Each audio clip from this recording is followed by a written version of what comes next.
Now, Turkey has access to Paraguay and Uruguay, in addition to other countries. But these are strategically very important. And narrowing down on specifically Uruguay, let's say you come from a weaker country nationality, or let's say you're a US citizen, and as I said, you want to strike a US or whichever other country citizen, a Western country citizen, and you want to strike an interim passport or a second passport, and you get the Turkish CBI through property purchase. And we have three specialized, highly specialized, and great attorneys who speak fluent English, who manage the process end to end with an excellent track record of approvals. You can start your Turkish citizenship, you can get the Turkey passport. It's a solid, diversified option in itself.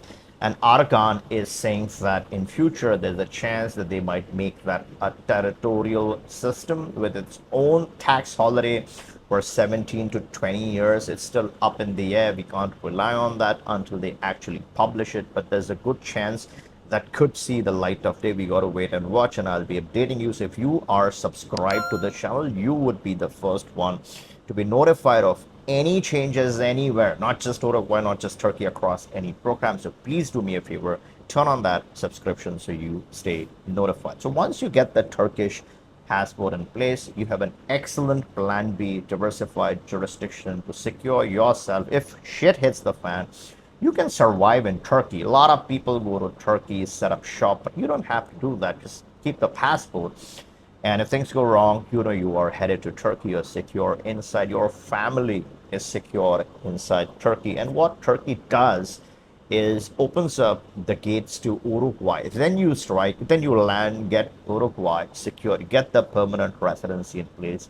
Do the 3 years on your Turkish passport in Uruguay, 6 months each year. Let's call it 18 months. Let's not say 3 years, let's call it 18 months of physical presence in Uruguay.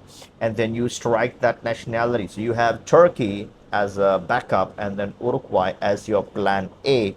So if you are coming from a plan C country, let's say your passport is super weak, like Pakistan, Nigeria, or any other country with a weak passport, then obviously Turkey is a good upgrade. You're getting into a plan B situation now, and then with Uruguay, you quickly slip into a plan A situation. So you have the C, B, and A, you're going in reverse order. But if you're a Western citizen, let's say you're coming from the US, France, Germany, you have a heavy surveillance state at home in your case, and you think you want to escape that, but you don't want to use your home country passport, you don't like the foundation, you don't like the platform. That is where you get the Turkey in the mix, and you have that plan B security. So you're jumping from plan A, getting your plan B, and then you're creating another plan A. Your original plan A serves a different purpose. Maybe you want to get rid of it, we don't know. But you do then have a genuine plan A to go to, and then you obviously have your plan B. So I do see Turkey climbing up the ladder, especially if that territorial regime comes into play. Turkey passport CBI becomes important. But let's say even otherwise, if Uruguay is in the mix, then Turkey could be an interesting play, not just for powerful passport holders, but also for weaker passport holders. And a lot of people is coming to Uruguay, especially I will say a lot of it's more family oriented, but especially from Europe, they are. I always listen the word Plan B. They want Uruguay Plan B, as a Plan B, plan. Yeah. and they come and comes the grandpa and the son, and of course the babies, the under 18 no, but they come with the parents, but they don't do the process. But yeah, it's a lot of people is lately is coming to Uruguay. To strike a direct permanent residency in Uruguay. And this residency is the best permanent residency in the world because it has literally next to zero physical presence. You need to turn up once in every 3 years and you can maintain this permanent residency. I'm going to discuss the pathway to citizenship in the second half, but You this can is an apply for citizenship, and the process takes around 6 months to 1 year to get the passport. But you need to really. leave. Yes, but Wow. So that's how fast it is, 6 months to 12 yes, months.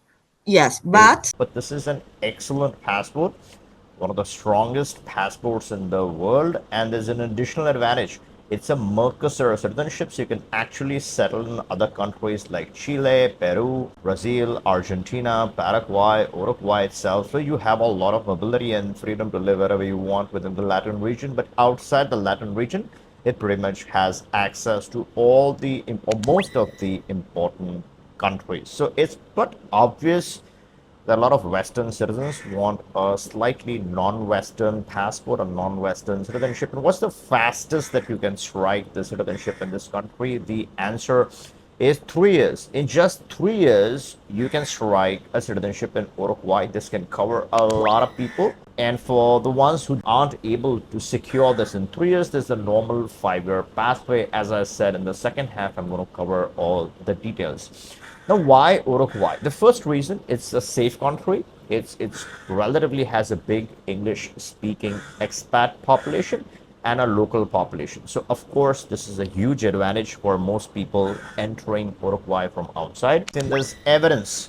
There's tremendous, this huge, heavy demand for the Uruguay permanent residency, and the calendar, the immigration calendar now is on a backlog. When we started talking about this, the wait times were 15 days, 20 days to get your appointment, but that has now changed. And before this program closes, a lot of nationalities are trying to grab the Uruguay permanent residency. Why is this number one? Not because of the demand only. This is number one because it is a safe country, a politically stable country. You don't hear nonsense out of Uruguay.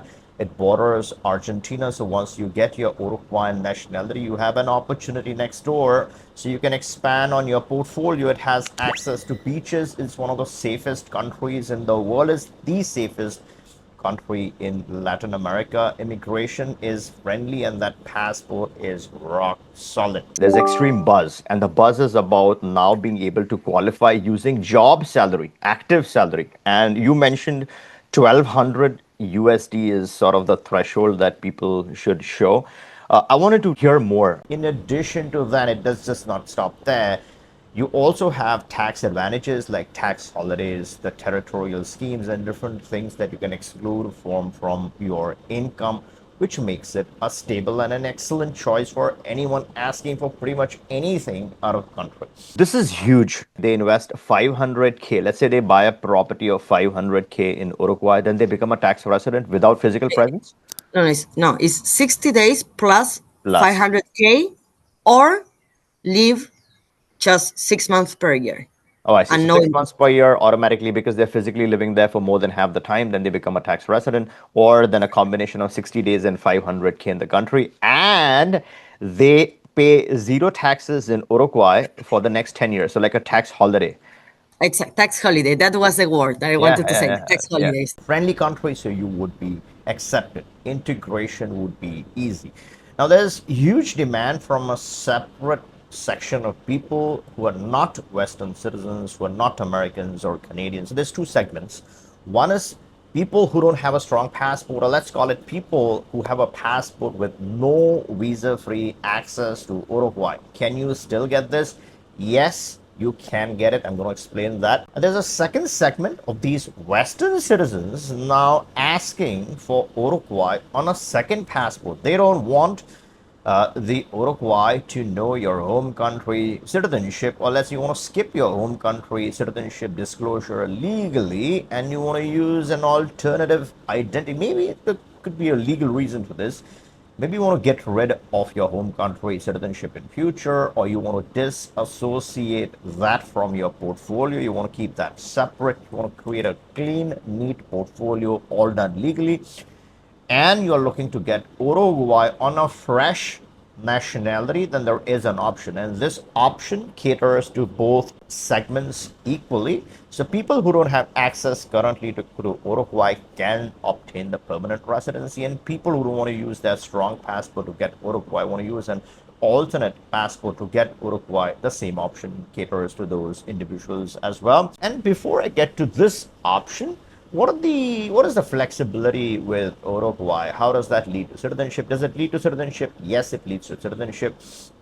What is the flexibility? How much connection you need? So as I said earlier, to maintain the permanent residency, you turn up once in every 3 years. renew it on time, you're good to go. You have access to this beautiful country. It's in your back pocket. Maybe you're using it for taxation. You have it secure. Now, if you are looking to strike a citizenship, you want to convert this into citizenship in 3 years, then you would have to have your spouse on the application, because couples can naturalize in three.